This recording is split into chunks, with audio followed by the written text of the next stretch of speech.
Mesdames et messieurs, donc merci d'être avec nous. On est donc le lundi 13 septembre et on va maintenant parler de sécurité. Alors comment on va parler de sécurité? On va tout de suite avoir 15 minutes avec l'équipe Securitas, messieurs qui sont avec nous. Donc Vincent Gagé et Dimitri, vous allez nous parler de la protection de notre espace personnel, de nos biens et aussi des ensembles routiers. C'est à vous.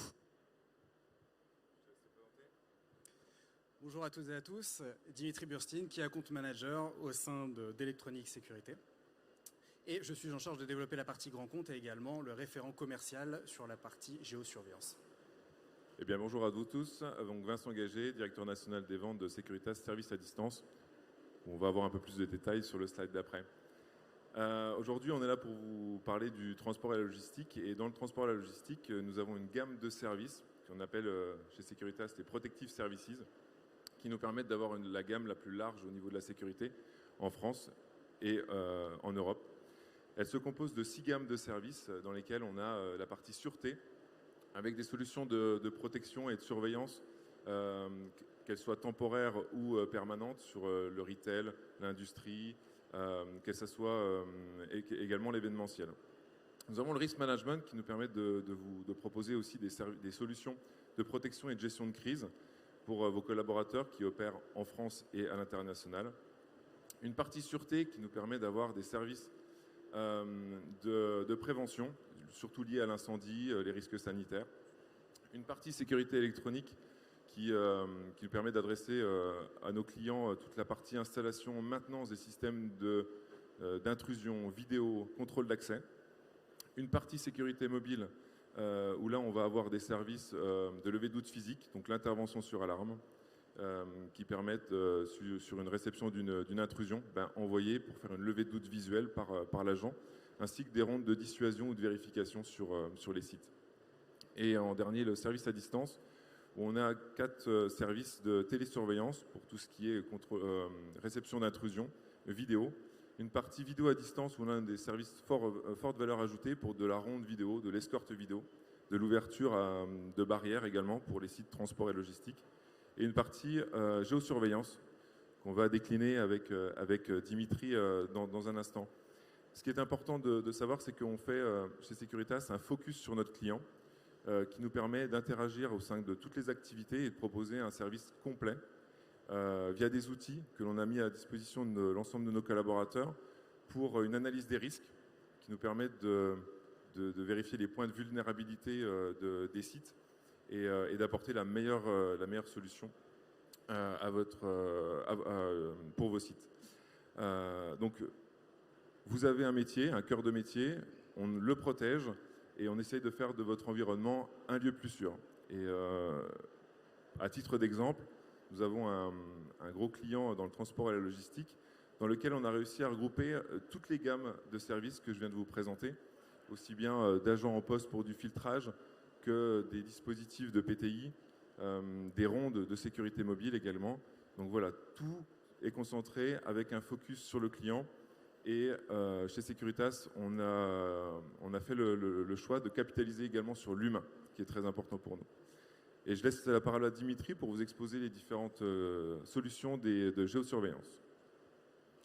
Merci Vincent. Alors, avant de rentrer dans le vif du sujet, petit rappel, il existe aujourd'hui en France un cadre juridique qui demande, via les articles 45, 43 et 45.12, aux entreprises et notamment aux chefs d'entreprise de prévoir les mesures adéquates pour pouvoir répondre aux difficultés et en matière de sécurité sur la partie protection du travailleur isolé. Je vais commencer par vous présenter les offres. Alors, notre première offre, il s'agit de la protection du personnel mobile ou isolé. Donc on va être sur des dispositifs d'alerte individuelle avec tout ce qui est PTI, protection du travailleur isolé. On a une gamme élargie. Je vais vous montrer un exemple de PTI. On en a d'autres. Voici un PTI qu'on a chez Securitas aujourd'hui. Et diverses options avec le bouton d'urgence, la perte de verticalité, détection de chute, l'absence de mouvement ou d'arrachement du dispositif et le tout relié à la géolocalisation. Sur notre deuxième offre, la protection de vos marchandises. Donc là, on va être sur des dispositifs type balise ou autre type de dispositif compatible en télésurveillance. Et on va pouvoir mettre en place des alarmes automatiques, des entrées et sorties des zones et corridoring. On va pouvoir aussi mettre en place des alarmes de déplacement non autorisés. Et aussi, tout comme la partie PTI, protection des travailleurs, on va pouvoir suivre de manière géolocalisée et faire un suivi GPS. Le tout avec l'appel et le guidage au service de l'ordre. La troisième solution, et là on va parler d'une solution qui est sur mesure avec la protection de vos ensembles routiers et transports, on va être sur des systèmes embarqués de sécurité. Et là, ça va être vraiment, donc, comme je le disais, du sur-mesure. On va pouvoir mettre aussi bien de l'intrusion, du contrôle d'accès, de la vidéo, avec de la levée de doute vidéo, avec la partie maintenance, et le tout relié à la télésurveillance. En fait, ça va être exactement le même système que quand vous équipez par exemple un entrepôt, sauf que ça va être embarqué sur des flottes de véhicules. Donc vous allez avoir de l'alarme agression, la protection du fret, l'immobilisation du véhicule, voire le ralentissement du véhicule à distance, et la protection de la remorque à distance. À noter, aujourd'hui chez Securitas, nous avons une structure internationale avec des entités France, Europe et Monde qui nous permettent de répondre à l'ensemble des demandes et des besoins de nos clients. Merci Dimitri. Alors en quelques chiffres, les éléments de Securitas, on a à peu près 400 clients dans le transport et la logistique. On a déployé plus de 3000 dispositifs au total, avec 2400 et quelques PTI, donc protection du travailleur isolé, comme ce que montrait Dimitri tout à l'heure. Et on sécurise 590 ensembles routiers, donc à travers l'Europe et une grande partie sur la France. Et une émergence des traceurs qui sont déployés pour surveiller le fret, où on a déployé une centaine de balises chez nos clients. Voilà pour l'introduction de la prochaine conférence. J'espère qu'on aura respecté le timing. Je vous invite à nous retrouver au stand N14 où on pourra évoquer avec vous vos besoins. Et important également, au stand innovation, nous avons également une mobile cam 3D pour surveiller les abords de vos bâtiments ou des chantiers. À très bientôt et bonne conférence. Merci. Merci.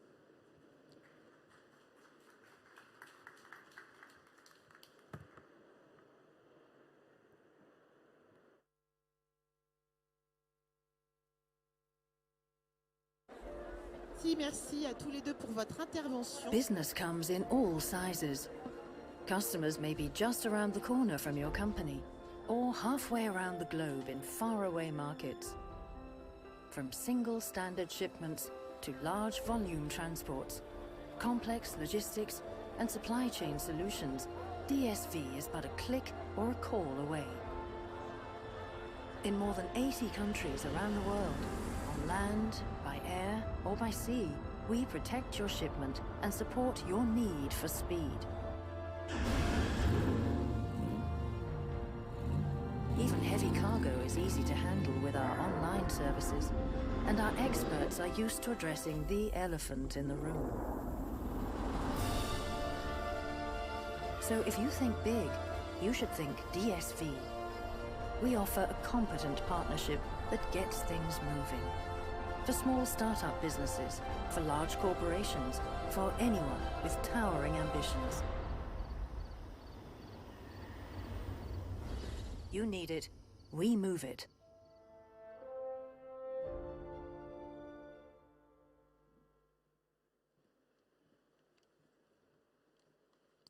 Bonjour, merci beaucoup de votre attention parce qu'il y a beaucoup de salles, beaucoup de thèmes et beaucoup de tables rondes à la SITL 2021. Je ne suis absolument pas déconcentrée. Allez-y, Eric Vertou, continuez. Ça ne m'a pas perturbé du tout. J'ai vu que ceci était un test. Donc merci à Securitas pour cette présentation.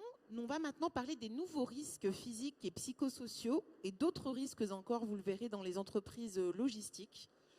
On essaie de faire une présentation par risque, protection, prévention, installation, immobilier.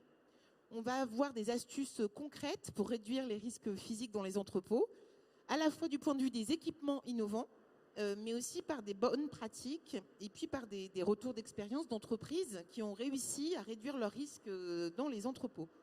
Pour en parler, Eric Vertou qui est sur ma gauche, qui est expert conseil et transport à l'INRS, Valentin Vola de Logs, merci d'être avec nous, Monsieur Jean-Christophe Cournet-Noléo, vous êtes le président d'Alci, Samia Bellaritra 1, qui me suit sur toutes les tables rondes qui parlent d'ergonomie et d'exosquelette depuis 4 ans. Donc arrêtez Samia, ça suffit. Donc vous êtes ergonome certifié européen pour FM Logistique. Et Louis Lorich, vous remplacez Laurent Prétro pour RITIT. Right, I'm sorry, I'm going to talk in English. À chaque fois que je dis en anglais, on me dit qu'il faut dire en français.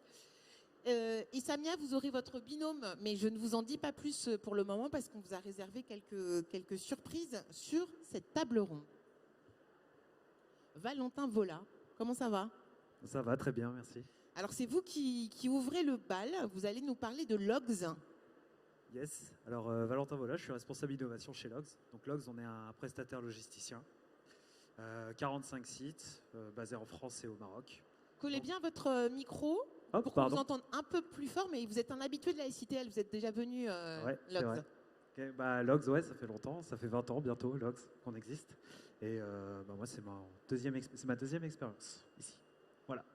Alors, Valentin Vola, avec Logs, vous expérimentez plusieurs choses différentes, à des niveaux différents. On a envie de parler d'exosquelette et aussi d'ergosquelette et aussi de solutions sur mesure qu'on peut utiliser pour certaines personnes en particulier. Exactement. Donc en fait, ça va faire 3 ans qu'on étudie les exosquelettes chez nous. Il va y avoir un premier exosquelette qui va être plutôt mécanique pour le déchargement de camions. Il va y avoir un deuxième exosquelette qui va être plutôt électrique avec des vérins hydrauliques pour des personnes et pour réhabiliter des personnes en situation de handicap.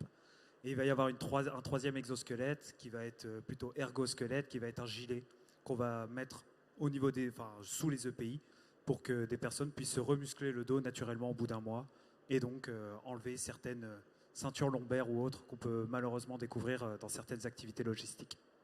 Alors, qu'est-ce que ça prévient comme problème? Est-ce que c'est que les TMS, les lombalgies, ou alors est-ce qu'il y a une approche un peu plus globale? Alors non, il y a une approche globale. On parle aussi des épaules. Ça peut être les poignets, ça peut être le dos, donc les lombaires. Enfin, il y a toutes les articulations du corps sont sollicitées en logistique et donc du coup, on essaie de trouver des solutions, notamment avec des exosquelettes ou autres, pour pallier à ces différentes problématiques TMS qu'on rencontre en logistique. Alors, vous en êtes au stade de l'expérimentation ou vous en êtes au stade du déploiement? Puisque moi, je suis assez souvent des événements sur la logistique. Il y a des tests qui prennent parfois plusieurs années à se mettre en place et avant de se déployer. Vous en êtes où là actuellement? Alors sur la solution, donc si on reprend les 3 solutions, sur la solution mécanique, on est en phase de test pour désencamionner un camion de carton. Sur la solution électrique, là on en a aujourd'hui 2 de déployés. On a 2 opérateurs qui utilisent cette solution-là suite à des opérations relativement graves au niveau des lombalgies. Et la 3e solution, donc on a 20 opérateurs sur une activité qui utilisent ce fameux gilet et qui permet justement, on réduit les TMS de quasiment 50%. Alors comment peut-on ne pas être sensible à cet argument? Je pense à quand vous êtes en rendez-vous client pour convaincre. Réduire les TMS de 50%, a priori c'est un discours qui est quand même assez attractif. Aujourd'hui, on a conscience que les TMS sont présents dans la logistique, c'est le mal du siècle. Nous, aujourd'hui, on essaie de trouver des solutions. On a de plus en plus de difficultés à recruter, à maintenir nos collaborateurs sur des activités de logistique. Et donc, du coup, on est obligé de nous se plier en fait à ces contraintes qu'on génère. Et donc, on ne peut plus faire du management de la sécurité. C'est ce que je vous disais. On est obligé de trouver des solutions. Et donc, on a bien conscience que le bien-être des collaborateurs, ça sera pour le bien-être de l'entreprise par la suite. Alors Logs, c'est quoi votre actualité, comme on dit, votre actu 2021-2022? C'est quoi vos prochains chantiers? Aujourd'hui, on démarre beaucoup d'activités. On a des grosses activités, notamment dans le domaine, on va dire, du pneumatique, avec un gros faiseur dans le 45, à Meung-sur-Loire. On a des bâtiments, on construit plusieurs bâtiments, plusieurs 100 000 mètres carrés. On est assez actif dans le nord de la France, notamment. On est une entreprise régionale. Et donc, sur l'aspect logistique, on a beaucoup de bâtiments. Et sur l'aspect innovation, on s'intéresse à tous les sujets liés à la logistique du futur. Merci beaucoup Valentin Vola de Merci à Logs. vous. En plus, vous m'offrez une sublime transition parce que vous avez parlé d'immobilier. Et je vais maintenant donner la parole à monsieur Jean-Christophe Cournet-Noléo. Vous êtes président d'Alci. Oui, merci, bonjour. Bonjour, merci d'être avec nous. Merci de votre invitation. Alors, vous avez des images à nous montrer. Je vous... Tenez. Merci. Est-ce que... Alors, Alci, ça nous fait une transition parce que Alci, vous faites de l'immobilier d'entreprise et vous en faites aussi pour le secteur de la logistique. Absolument. Alci a été créé il y a 20 ans. On est actif dans l'immobilier d'entreprise qui représente 70% de notre activité. Et dans l'immobilier d'entreprise, l'immobilier qu'on appelle des PME, PMI, logistique urbaine, logistique du dernier kilomètre représente presque 50% et la logistique 30%. Donc ça fait effectivement une grosse activité dans les domaines de ce qu'on appelle l'immobilier technique. Et on dit souvent effectivement que chez LCI, on est créateur de possibles. C'est pour ça que je voulais démarrer sur cette image d'un entrepôt vide. C'est l'entrepôt juste avant qu'on installe un process. Donc ça, c'est comme si on va faire un avant-après, c'est Oui. ça? Ça, c'est l'avant, donc l'entrepôt sans rien, sans aucune installation.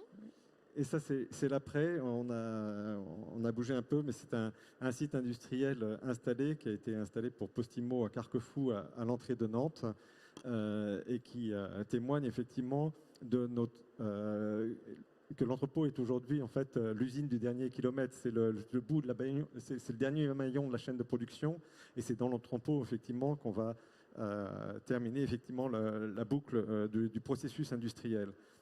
Là où nous avons une lecture effectivement dans ce thème de la prévention des risques, c'est de se dire que nous sommes à l'écoute d'un cahier des charges client en ayant à l'idée, dès l'origine de notre société, l'ergonomie du poste de travail. Un des principes fondateurs de l'entreprise était de créer des espaces de travail qui soient adaptés et dédiés aux salariés pour être le plus confortable et effectivement éviter l'absentéisme par des maladies, par des douleurs ou des postes qui soient inadaptés. Ça va par la recherche de postes bénéficiant d'une excellente lumière naturelle, des postes qui sont adaptés en hauteur pour éviter les problèmes, des postes effectivement qui sont adaptés également en circuit, en distance, de permettre effectivement d'avoir dans les entreprises le maximum de prévention sur le temps de trajet et la distance parcourue. C'est un des points de la logistique, en fait, d'éviter et de limiter ces distances. Voilà. Donc dans ces entrepôts, on peut voir qu'on prend soin de l'ergonomie des postes de travail, mais aussi peut-être du sens de circulation pour éviter les collisions.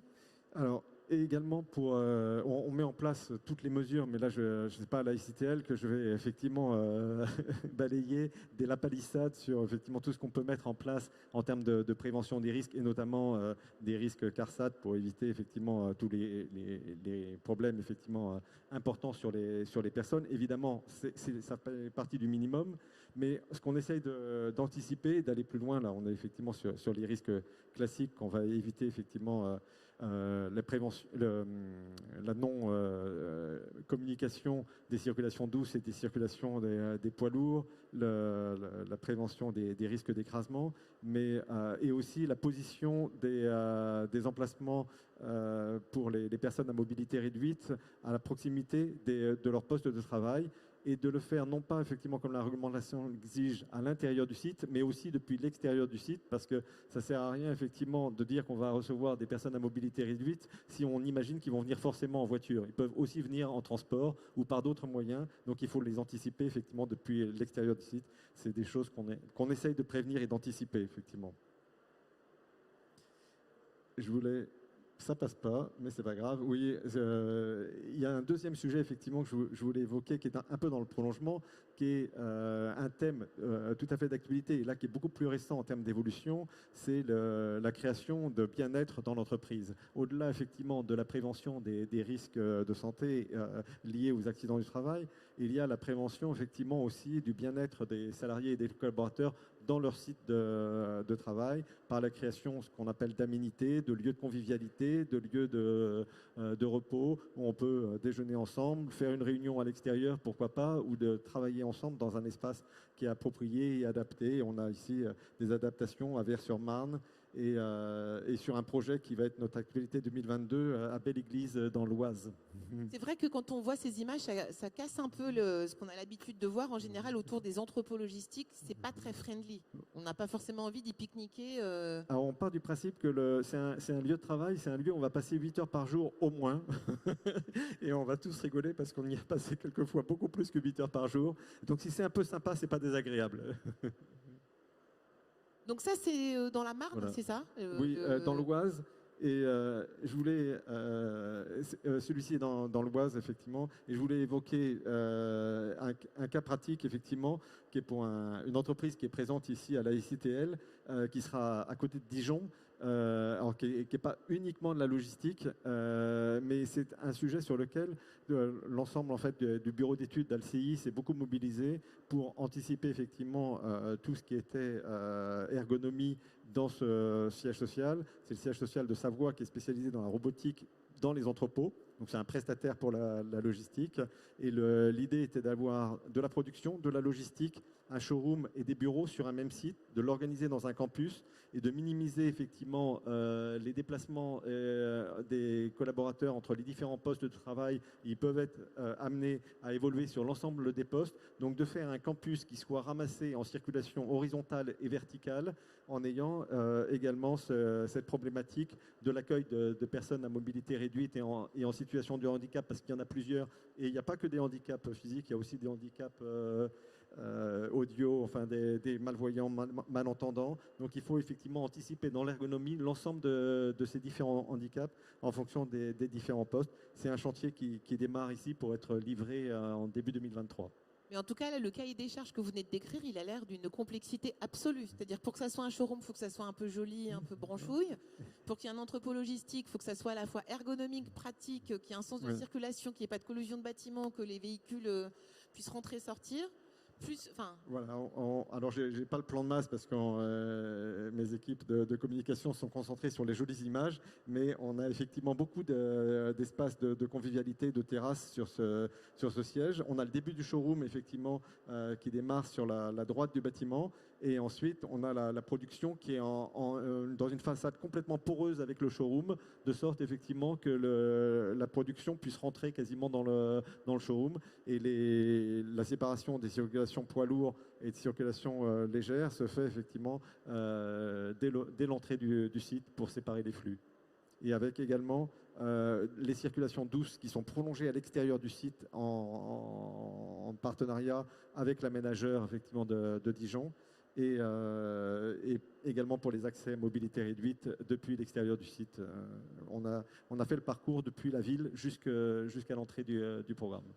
Et pour vos clients du secteur de la logistique, justement, est-ce que c'est plus économique d'anticiper avant la fabrication d'un bâtiment pour l'aménager de façon ergonomique, ou alors tout ce qu'on n'a pas à refaire après, c'est toujours un gain de temps. C'est toujours mieux d'anticiper. C'est toujours un gain de temps et d'argent, absolument.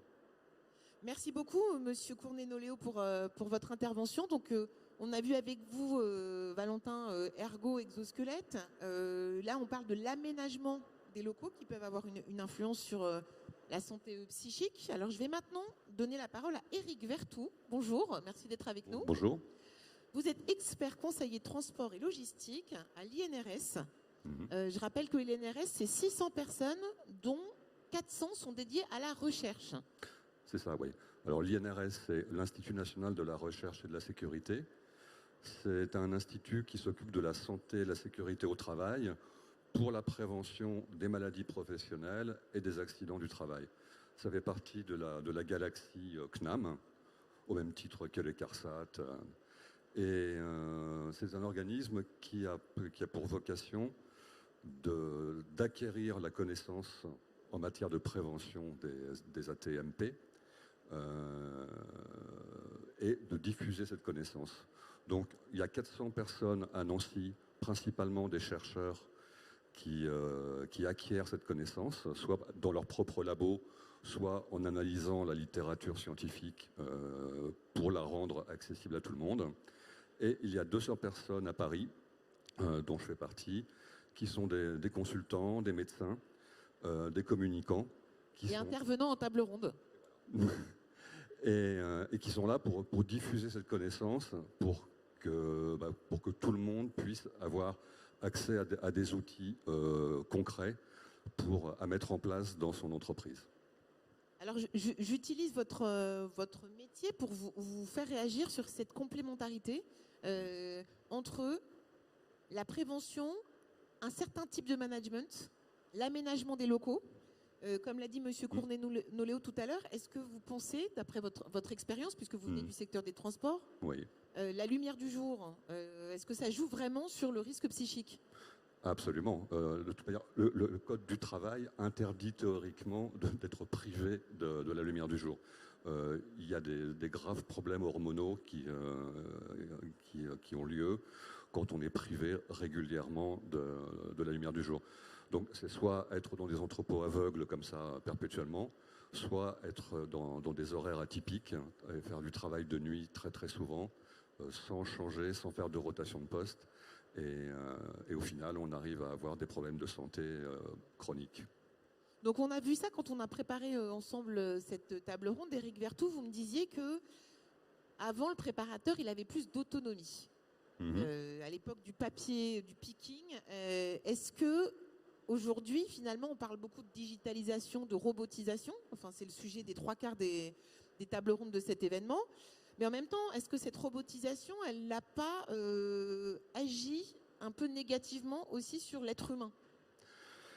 C'est tout le problème. On cherche à simplifier la vie des travailleurs, à réduire les risques physiques, tout en maximisant les cadences et la qualité. Donc par exemple, la préparation par commande vocale, au niveau de la qualité, c'est parfait. Les inversions de préparation se font rarissimes. On peut agir sur la quantité de travail produit en imprimant un rythme au préparateur. Ça n'a que des avantages à très court terme.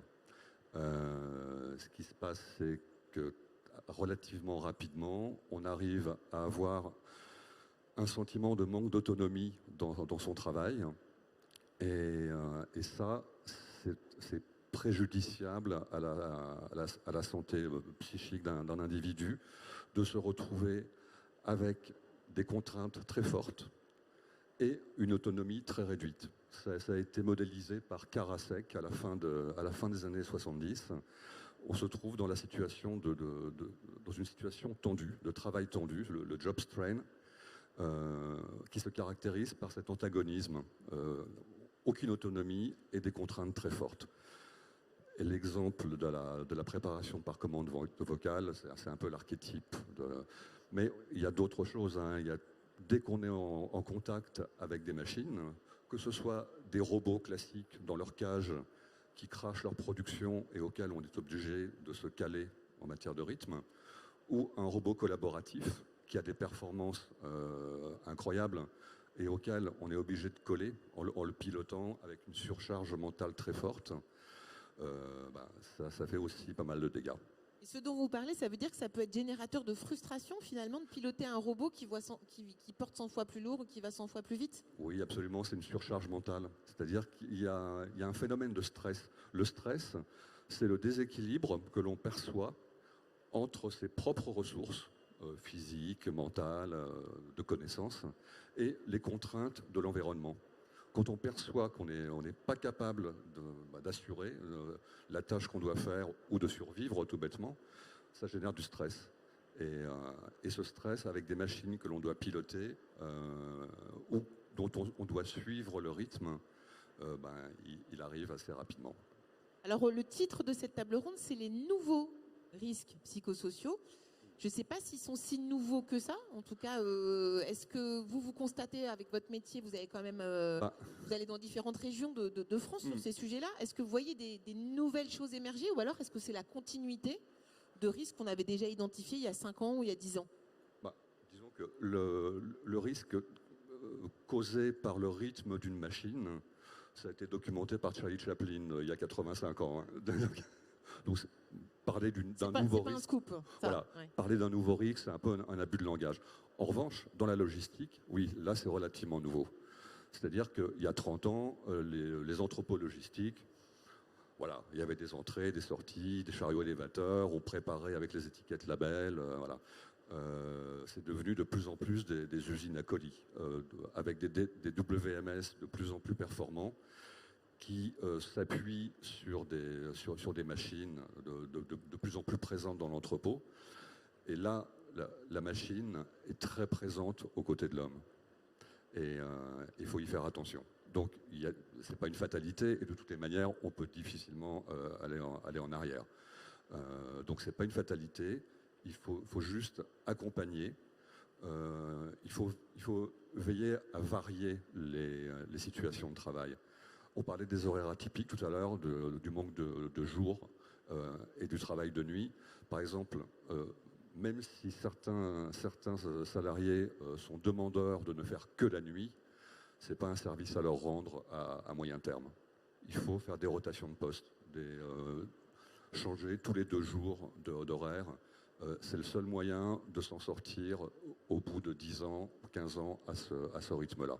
C'est drôle ce que vous dites là, parce que moi j'ai bossé quand j'étais plus jeune à France 24 et la rédactrice en chef nous avait pris entre 4 yeux en nous disant faites très attention quand vous faites les matinales. Donc les matinales, en gros, on commence à 4 heures. Oui.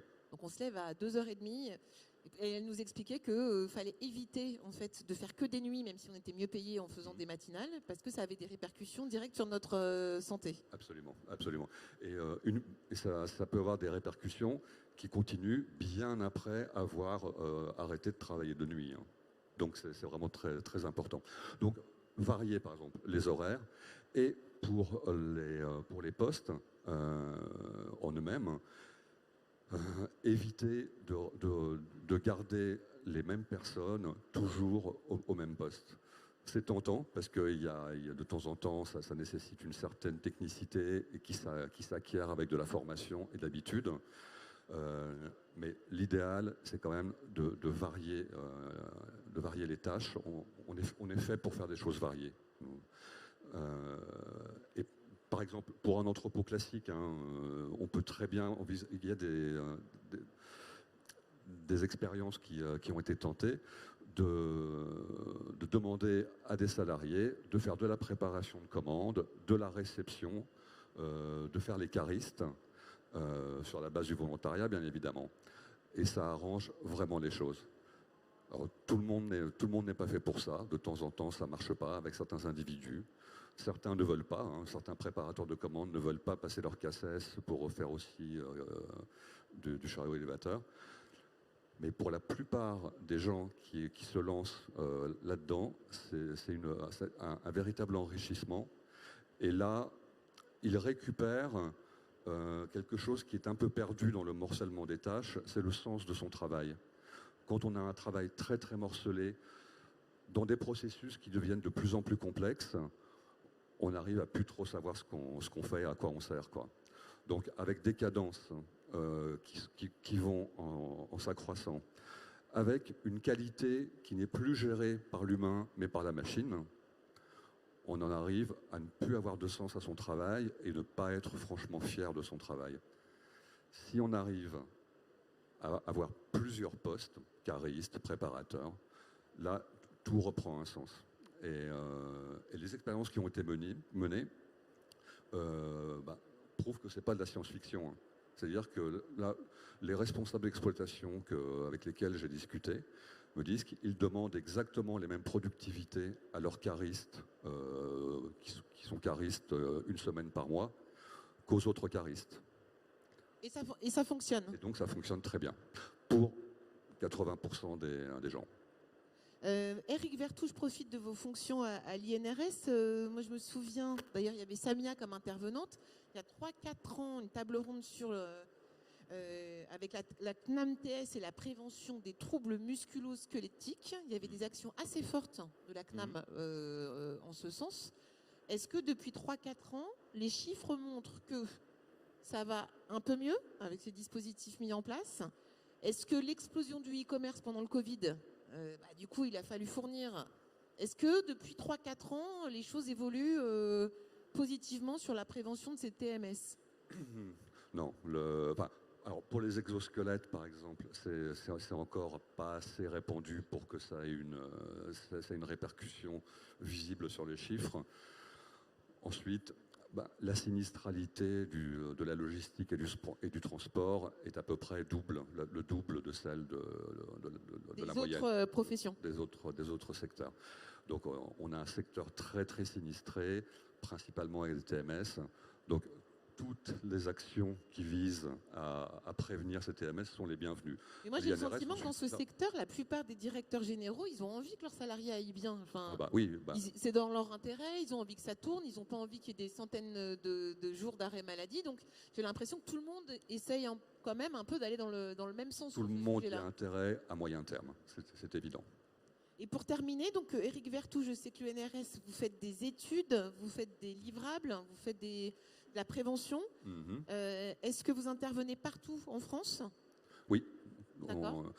On s'occupe de toutes les entreprises sur le territoire national qui sont affiliées au régime général de la sécurité sociale. Donc, par exemple, on ne s'occupe pas pour l'instant des indépendants, ce qui en matière de transport est regrettable parce que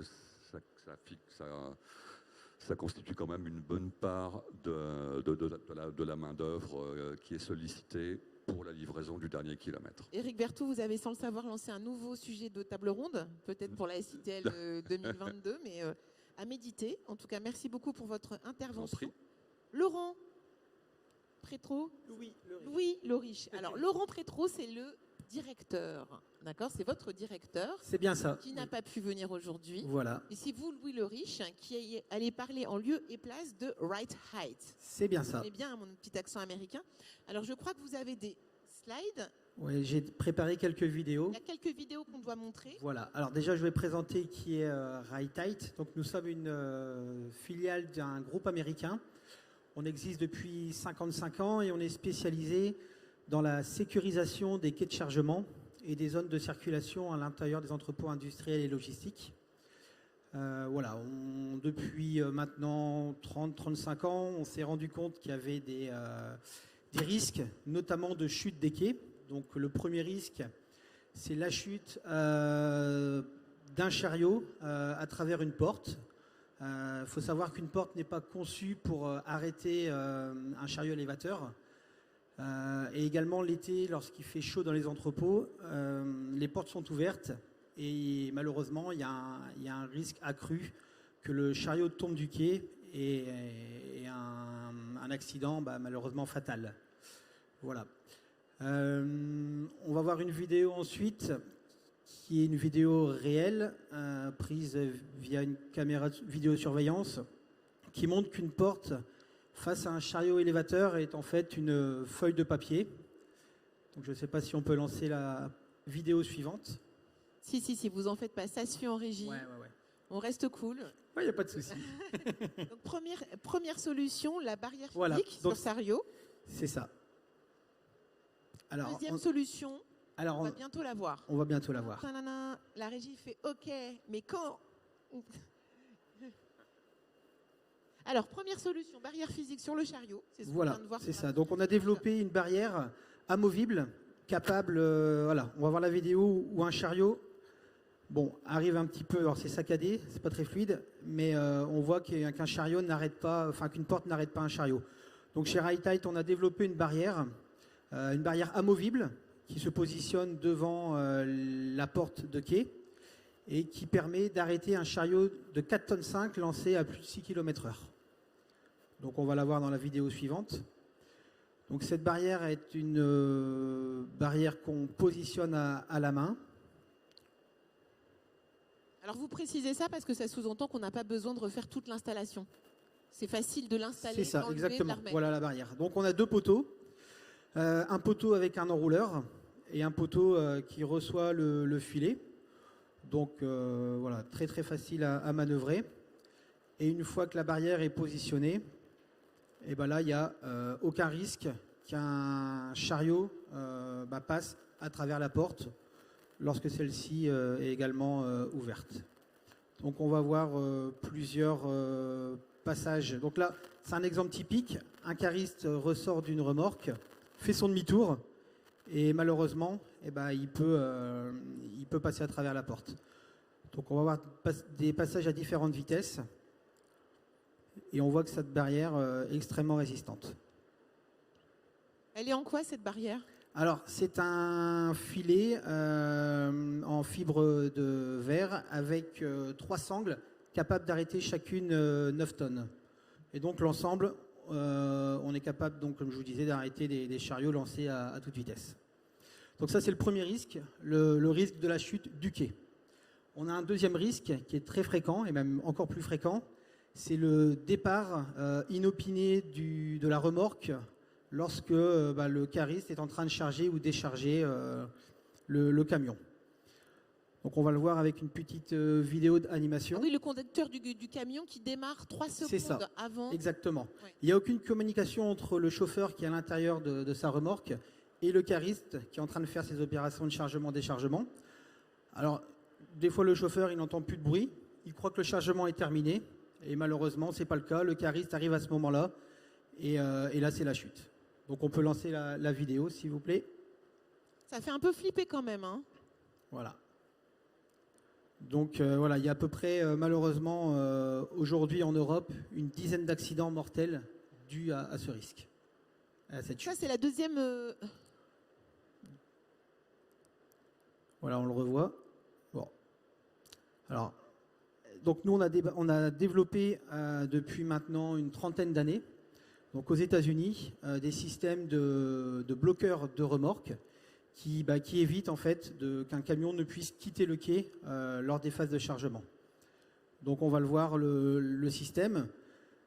C'est un système qui se met en place de manière complètement automatique. On utilise en fait l'énergie de la remorque pour mettre en place le système. Donc si on peut lancer la vidéo suivante, s'il vous plaît. Donc là, voilà. C'est celle-ci. C'est celle-ci. Donc là, vous avez une remorque qui recule. On a 2 guides-roues pour bien axer la remorque dans l'axe du niveleur. Et la dernière roue va passer au-dessus d'un bras de blocage. Et elle va mettre en place le système de manière complètement mécanique. Donc ça fonctionne par tout temps, qu'il neige, qu'il vente, qu'il pleuve, qu'il y ait de la poussière.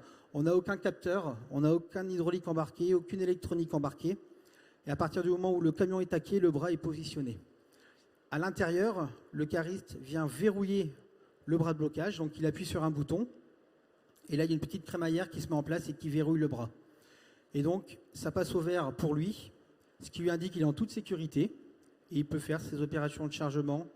Voilà. À l'extérieur, le feu est passé au rouge pour le chauffeur, ce qui lui indique qu'il ne peut pas partir.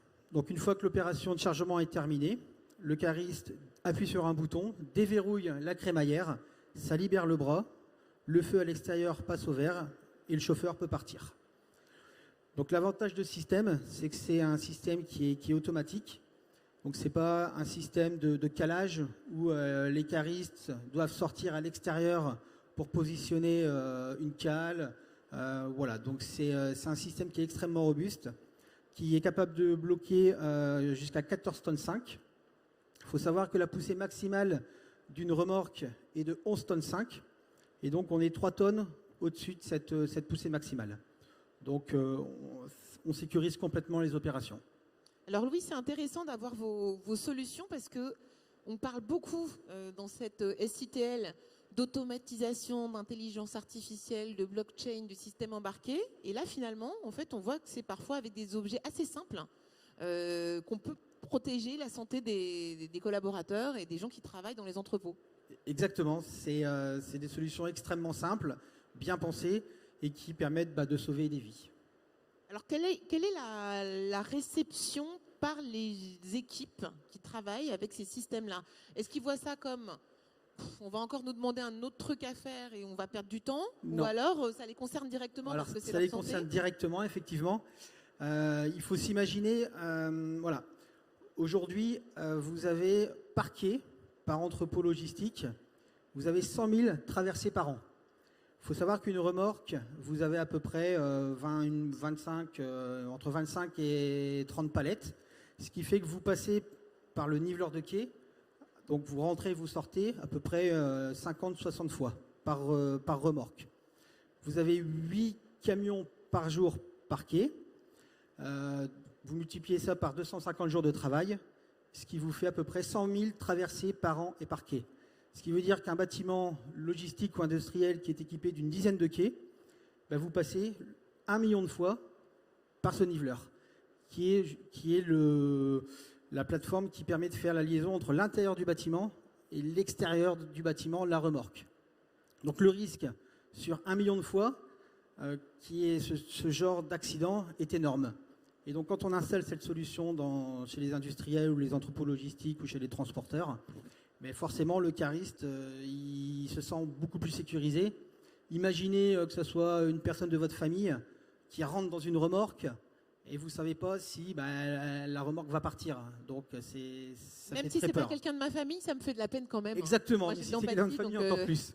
Voilà. Donc non, on sécurise et voilà, on rend les gens. Voilà. Nous, ce qu'on dit, c'est qu'on sauve des vies au quotidien. On n'est pas des médecins, mais on essaye par nos moyens de sauver des vies. Louis Le Riche, Minute Auto-Promo, pour ceux et celles qui veulent en savoir plus, on peut vous trouver dans Voilà. quelle allée, quelle On a quelle un adresse stand au numéro H33, donc c'est dans l'allée juste à côté de l'allée centrale.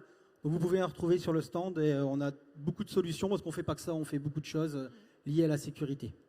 Merci beaucoup pour cette Merci à vous. Louis Le Riche pour Ride Height. C'est bien, ça me fait Ride travailler Height. mon H. Alors là, on a vu des installations simples, mécaniques. Maintenant, je vais donner la parole à Samia Bellari-Trajan du groupe FM Logistique. Bonjour Samia, ça va? Ouais. Merci d'être avec nous. Et je voudrais demander, alors on va peut-être vous allez venir après. Samia Bellari-Trajan, pardon, vous êtes ergonome certifié pour le groupe FM Logistique. Vous avez développé au sein du groupe tout un tas d'actions, à la fois, alors on ne va pas pouvoir parler de tout, mais à la fois pour les risques psychosociaux et aussi pour les risques physiques. C'est ça. Effectivement, en matière de risques psychosociaux, on a essayé d'être innovant, créatif et d'aller un peu plus loin que ce qu'on trouvait sur le marché. On a développé là un jeu de plateau qui nous permet d'aborder ces nouveaux risques. Alors, nouveaux, pas forcément, mais en tout cas, en logistique, on n'en parlait pas forcément beaucoup. Donc, l'idée, c'était effectivement de pouvoir aborder ces risques-là de façon à être plutôt dans la sensibilisation, dans l'accompagnement, dans la compréhension, et puis d'aller au-delà avec les managers, mais aussi nos collaborateurs sur le terrain.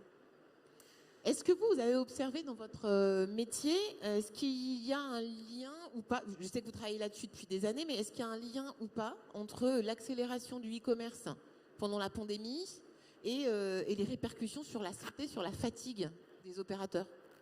En fait, effectivement, on parlait de nouveaux risques. Pour nous, ce ne sont pas forcément de nouveaux risques, mais en tout cas, ce sont de nouveaux métiers, en tout cas chez FM Logistique, puisque effectivement, on l'a pas découvert, mais la crise Covid a accéléré la montée du e-commerce. On accompagne aujourd'hui quasiment 50% de nos clients sur leur stratégie e-commerce. Donc, de nouveaux métiers pour nous, avec notamment, j'ai en tête, les livreurs qui vont faire la livraison au dernier kilomètre. Nouveau métier, j'entends par là, parce qu'on a de nouvelles problématiques à gérer, notamment la gestion de la relation client, par exemple, qu'on ne demandait pas à nos préparateurs de commandes de gérer. Plus il y a d'actions en B2C, et plus il y a des clients pas contents qui peuvent interagir et dire, donner leur opinion à tout moment. Donc c'est une source de stress supplémentaire? Source de stress, c'est sûr. Il y a la gestion de la relation client, effectivement. Jusque-là, on ne les avait pas forcément préparés à ça, donc il va falloir qu'on puisse les préparer à ça. Mais il y a les aléas de la route, les embouteillages, il faut trouver à se garer. Et tout ça, c'est effectivement de grosses sources de stress pour nos collaborateurs. Et il va falloir qu'on puisse effectivement les accompagner, gérer les tensions avec eux, ou en tout cas les accompagner à cela, chose qu'on n'avait pas forcément tout à fait anticipée jusque-là. Alors en fait, c'est des métiers intéressants où ça bouge tout le temps, parce que c'est vrai que même si je vous vois quand même assez régulièrement, il y a toujours de nouvelles actualités. Alors là, on a vu que vous preniez évidemment en charge les risques psychosociaux avec plusieurs initiatives de prévention, vous avez créé un jeu de société. Mais aujourd'hui, spécifiquement, Samia, on aimerait vous entendre sur votre exosquelette. Alors je crois que c'était en expérimentation encore il y a 2-3 ans quand on s'était parlé. Où en êtes-vous? En fait, on a travaillé avec l'UTC de Compiègne, donc l'Université technologique de Compiègne, il y a à peu près 4 ans, à la création de notre propre solution pour aider les collaborateurs à porter des charges dans un entrepôt. Donc, pour rappel, le port de charge, c'est à peu près 60% de nos accidents du travail. Donc, douleur de dos, douleur dans les membres supérieurs. Donc, il fallait qu'on réussisse à trouver une solution capable de répondre à cette problématique. C'est quoi le poids moyen qui soulève? C'est plutôt des 5 kg, 10 kg, 20 kg Ça peut aller de la petite voilà, du petit déodorant jusqu'à la porte de douche, au carrelage. Donc c'est vraiment difficile en tout cas de répondre à cette question, mais toutes sortes de colis que vous allez trouver dans les magasins, dans tous vos magasins. Donc effectivement, on a été en veille très très active pendant plusieurs années. On a testé des solutions existantes sur le marché. Et puis jusqu'au moment où on s'est dit, bon, il faut qu'on réussisse à créer notre propre dispositif pour répondre à la problématique de nos préparateurs de commandes essentiellement. Et c'est comme ça qu'on s'est rapproché dans un premier temps de l'UTC, puis dans un second temps de la société Ublex qui a un stand. Donc l'allée A, c'est A37. On n'a pas peur de faire de la promo Ublex.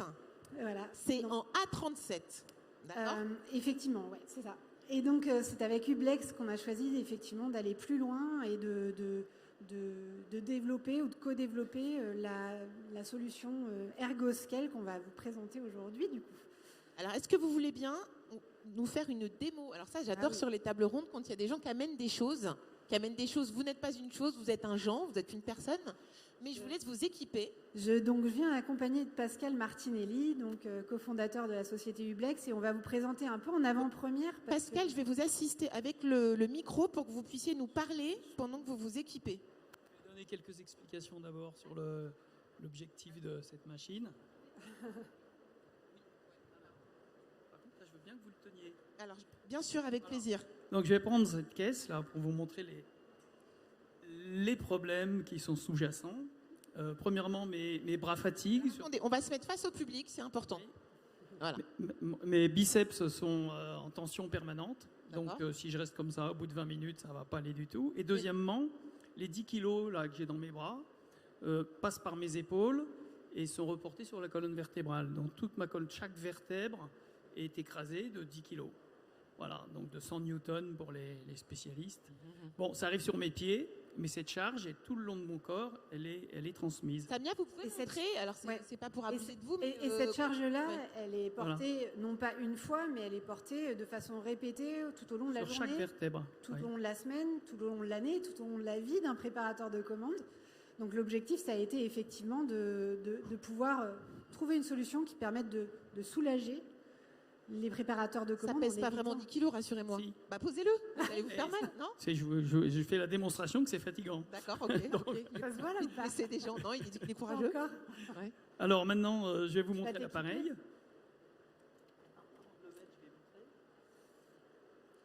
On a un dispositif qui pèse un tout petit peu plus de 2 kilos. Vous avez une drisse qui va supprimer la tension dans le biceps, donc plus de fatigue du biceps, qui n'est pas un très gros problème. Le gros problème, c'est de supprimer les problèmes de dos, qui sont pour 80% les consultations des ostéopathes. Donc ça, c'est une colonne vertébrale métallique qui est parallèle à la vôtre, et la charge qui passe par ce croissant passe par cette colonne et se reporte sur le bassin. Donc la colonne vertébrale ne porte plus rien du tout. C'est pas à soulager, c'est zéro. Donc comme si vous n'aviez pas de charge. Excusez-moi, est-ce que ça fonctionne un peu comme les sacs à dos de rando, où en fait on appuie plus?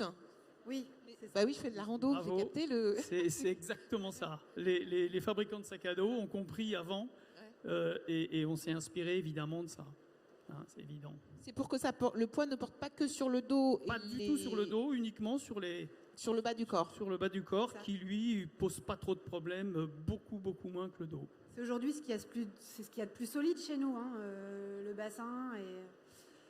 Donc on va s'équiper en moins de 30 secondes. Hein, L'objectif, c'était ça aussi, c'est que nos préparateurs de commandes ne perdent pas de temps à porter l'équipement et à le positionner. Il y a des éléments qui sont mobiles, des éléments qui seront communs à chacun des préparateurs de commandes. Alors là, j'entends des bips. Oui, alors c'est la tour de contrôle. C'est la nouveauté en fait. Ouais. Alors ça, c'est un ergosquelette qui est passif. C'est-à-dire que contrairement à d'autres ergosquelettes qui fournissent l'énergie pour faire les mouvements, celui-ci ne fait que protéger les mouvements qui entraînent des tours musculo-squelettiques. Alors, donc, vous voyez ici les 2 drisses qui vont tenir la caisse et le report de charge dans mon dos. Donc, je vais vous faire une petite démonstration et je vais vous donner des explications après. Alors, d'accord. Vous me dites quand vous avez besoin du micro, je vous suis. Je précise que rien ne touche les épaules. Oui. Là, il est allumé ? Ouais, il est rouge. Je vais poser, oui. Poser la caisse là. Donc, l'emport de caisse. Attendez, pardon. Pour porter une caisse, Pardon. Pour porter une caisse, vous fléchissez légèrement, vous levez la caisse, et là, vous remarquerez que les drisses se sont bloquées toutes seules, sans que j'ai donné aucun ordre ou appuyé sur aucun bouton. Le système a décelé que j'avais envie que la caisse soit retenue. En fait, c'est par analyse de mes mouvements que le système électronique qui est dans mon dos a bloqué les 2 drisses. Maintenant, je peux me déplacer. Je peux déplacer cette caisse de droite à gauche, vriller mon corps, mais j'ai plus du tout de charge sur le dos. Et je ne ressens rien. Donc là, vous ne sentez rien du tout, là? Rien du tout. Zéro. Je peux rester 1 heure comme Donc ça. vous pouvez travailler 30 heures par jour au lieu de 8, ça veut dire? Il y a une seule chose qui travaille un peu, c'est les doigts, puisque là, je porte 10 kilos. Donc, la charge est répartie sur chacun de mes doigts. Les 10 kilos sont répartis sur 10 doigts. OK. Voilà, donc il y a 1 kilo par doigt. Donc c'est la seule chose qui fatigue, mais ce n'est pas non plus un gros problème de santé, ça. Donc pour poser la caisse, il faut que je me pousse. Alors j'ai 2 solutions. Je vous suis. Soit je la relève légèrement et le système se débraye. Voilà. L'autre solution, c'est de poser la caisse tout simplement. Voilà. Donc si je veux poser ma caisse, je peux aussi m'abaisser, fléchir mes jambes, retirer mes mains, et là aussi, le système se débraye. Vous remarquerez que le système n'est pas sensible à d'autres mouvements. Donc, je peux fumer une cigarette, voilà, je peux faire tous ces gestes-là, et le système ne se déclenche que lorsque je fais un transport. Voilà, en gros. Merci beaucoup pour la démo, parce qu'il n'y a rien de plus concret, finalement, que de voir comment ça se passe en situation. Et je rappelle pour les gens qui nous écoutent qu'on peut aller voir Ublex, parce que c'est le nom de votre société. Vous êtes en A37. Je ne sais pas où c'est. Il n'y a pas un grand sens de l'orientation. Par là-bas. Pour les personnes qui sont ici, ils peuvent également essayer, parce qu'il n'y a rien de plus pertinent que de voir concrètement comment ça fonctionne. Alors Samia. C'est le résultat de 4 années de travail. Il y a 4 ans de boulot là. Ouais. C'était long. Alors donc ça c'est la techno, c'est le produit fini. Comment vous l'avez implémenté chez FM Logistique et quelles sont les étapes?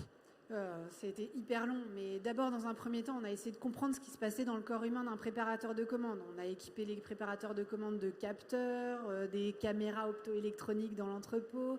Donc ça a été la première étape. On a fait une première preuve de concept avec le docteur Khalil Ben Mansour de l'UTC. Ensuite, on a fait des essais en laboratoire sur le terrain quand on a eu notre premier prototype avec des données qui étaient plutôt intéressantes parce que 70% de réduction musculaire dans les membres supérieurs reportés sur le bas du dos. Voilà, c'était intéressant, mais c'était pas encore abouti.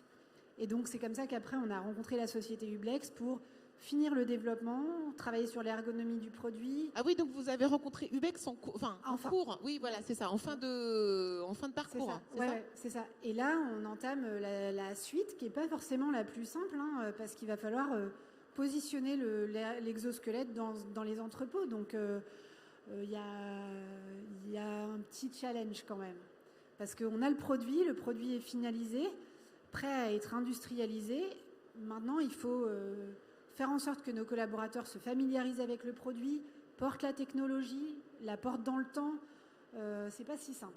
Alors quand vous dites c'est pas si simple, est-ce que ça veut dire que vous avez un certain nombre de plateformes sur lesquelles vous allez le tester, ou alors est-ce que c'est réservé à certains types de charges plutôt qu'à d'autres? Et comment vous arrivez, parce que vous en avez beaucoup des entrepôts, Oui.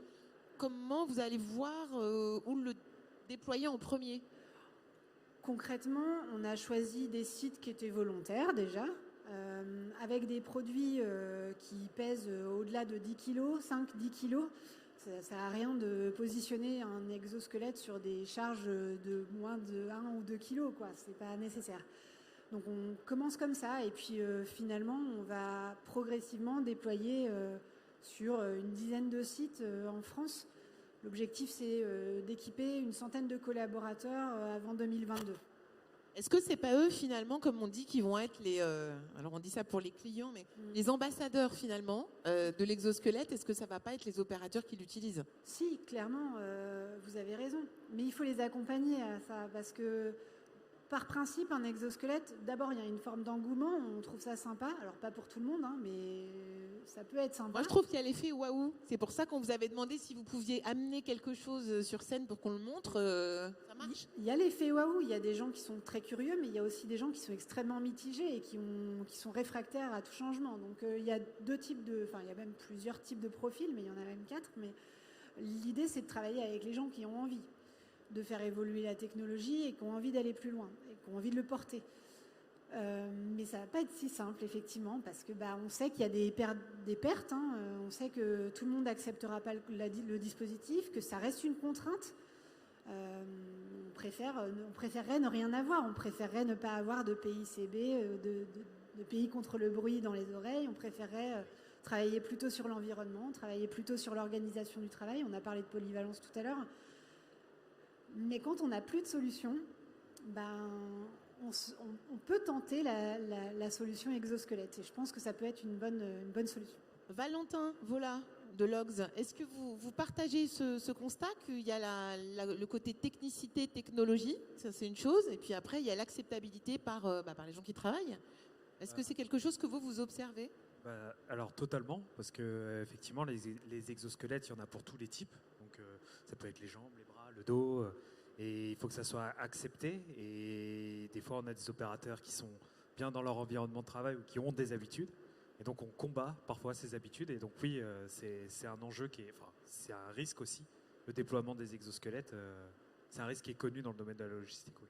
Bon, après, vous, c'est votre créneau, mais est-ce que y a une partie, effectivement, formation, accompagnement un peu psychologique qui est à mettre en parallèle avec le déploiement des machines et des outils?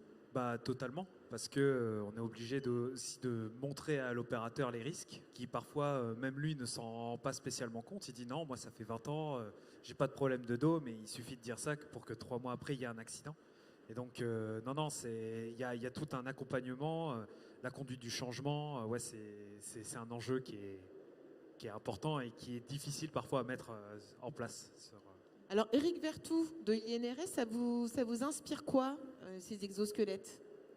C'est une piste dont vous entendez parler depuis longtemps dans votre... C'est bon.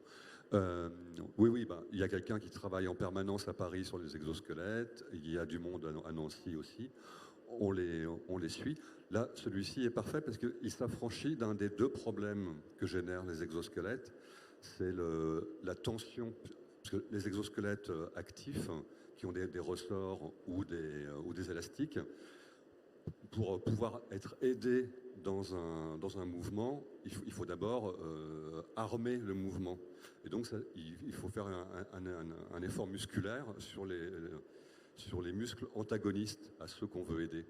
Ah oui, donc on peut parfois en fait compenser pour soulager une partie, parfois on surcharge sur une autre partie, c'est ça? Et donc, si on s'attache qu'à étudier, par exemple, le fait de se relever comme ça, peut-être on peut passer à côté de problèmes qui peuvent survenir quand on doit armer le dispositif pour tendre le ressort ou les élastiques. Or là, avec celui-ci, il n'y a pas de problème puisqu'il n'y a rien à tendre, il est passif. L'autre problème des exosquelettes... L'aspect un peu psychologique et tout ça, est-ce que vous pensez que ça peut poser un problème? il y aura toujours des gens qui adhéreront pas, hein, c'est clair.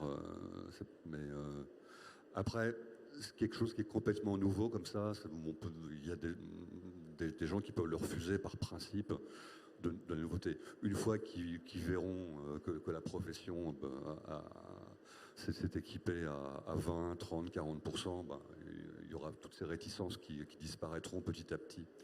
Non, l'autre problème, ce sont les troubles de la perception qu'on peut avoir en étant comme ça harnaché d'un exosquelette qui aide soit à la posture du dos, soit aux membres supérieurs.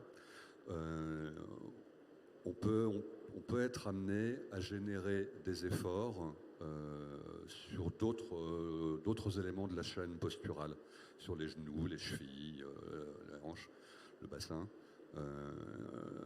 Et ça, il faut un suivi assez précis. J'imagine que vous le faites. Il faut un suivi précis parce qu'on peut se laisser quand même déborder par ça. Et enfin, pour les exosquelettes qui aident les membres supérieurs, notamment pour les placer au-dessus de la tête, là, on est encore en but à des problèmes de complexité d'articulation de l'épaule. L'épaule est l'articulation la plus compliquée. Excusez-moi, il n'y avait pas déjà des... Moi, j'ai vu ça, c'est peut-être... Il y avait des installations pour les cervicales, pour les gens qui travaillent sur les immeubles de grande hauteur et qui ont tout le temps la tête levée. Ouais. Même les caristes. Et les caristes aussi, ils ont beaucoup à lever. Oui, voilà, c'est ça. Absolument. Oui. Et, alors pour ça pose moins de problèmes, mais c'est plutôt pour quand il s'agit d'aider des mouvements des bras, des membres supérieurs, au-dessus de l'épaule. Là, pour l'instant, l'épaule est une articulation tellement compliquée que tous les exosquelettes qu'on a pu voir comme ça généraient des problèmes. Parce qu'on a tendance à compenser naturellement quand on a l'articulation libre. Quand on ne peut plus compenser parce qu'on a le membre qui est guidé, ça peut poser des problèmes. Et une question un peu plus générale, est-ce que finalement, je vous pose la question à tous les deux, enfin tous les trois, le risque, est-ce qu'il est finalement que sur le lieu de travail ?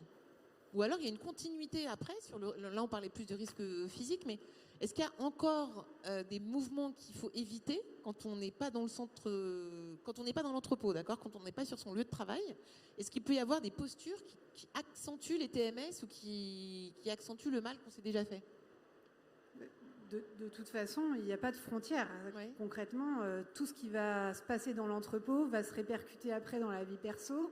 Et inversement, on peut avoir aussi des gens qui ont des activités dans leur vie perso qui va impacter la vie pro. Donc c'est... Oui, la frontière n'est pas si nette en fait entre les deux, mais on ne peut pas leur dire de se coucher tôt, faire du sport et de bien manger. Oui, évidemment, on va préconiser une hygiène de vie. Dans certains modules de formation, on va parler de l'alimentation, du sommeil, de l'impact de la vigilance. Bien sûr, après... ça reste de l'ordre du perso. Donc vous ne pouvez pas non plus faire la nounou à tous les étages. Alors j'ai l'impression qu'il y a des gens qui ont envie de l'essayer, cet exosquelette. Donc je rappelle pour la 4e fois que Hublex, vous êtes au centre A37. Est-ce que vous voulez ajouter quelque chose, Monsieur Cournenoléo, par rapport à tout ce qu'on a vu là ? C'est évidemment des mesures très intéressantes. Et pour avoir vu quelques exosquelettes, effectivement, dans notre vie, en accompagnement de nos clients, quand on a fait notamment chez TNT et chez Postimo des postes de tri où on va vers des trieurs qui faisaient 7000 colis et qui font maintenant 15 000 colis heure.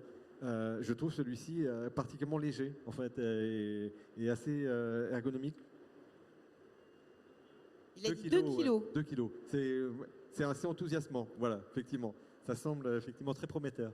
Ça faisait partie du cahier des charges. Hein. Je voulais quelque chose qui soit le plus transparent possible. Mais souvent, les directeurs de site, effectivement, reprochent de dire on m'a donné ça comme équipement pour soulager mes collaborateurs, mais en fait, c'est tellement encombrant qu'ils ne veulent pas l'utiliser. Ça, c'est quelque chose qui revient souvent. Donc, cahier des charges assez complexe. Il faut que ça soit pratique, facile à enfiler, léger, ergonomique. Et vous le faites en violet ou en turquoise ? Ah, non, mais c'est dommage.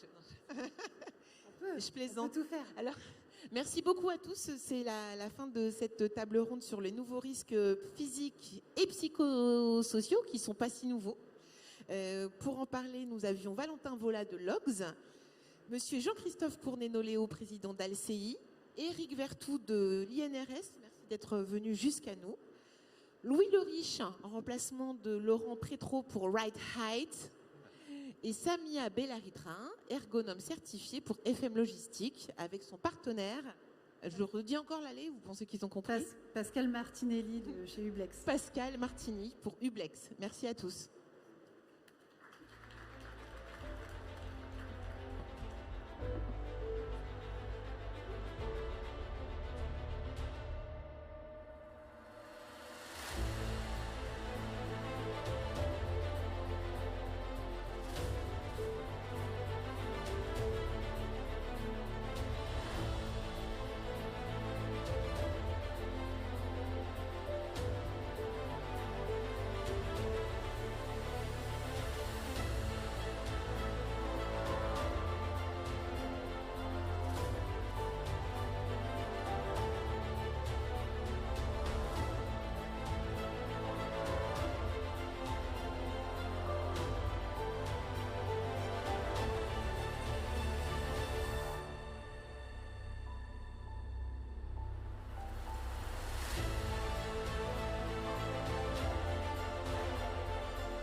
single standard shipments to large volume transports, complex logistics and supply chain solutions, DSV is but a click or a call away.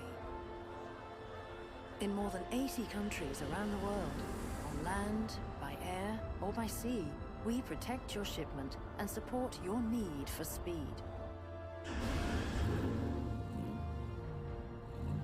Even heavy cargo is easy to handle with our online services, and our experts are used to addressing the elephant in the room. So if you think big, you should think DSV. We offer a competent partnership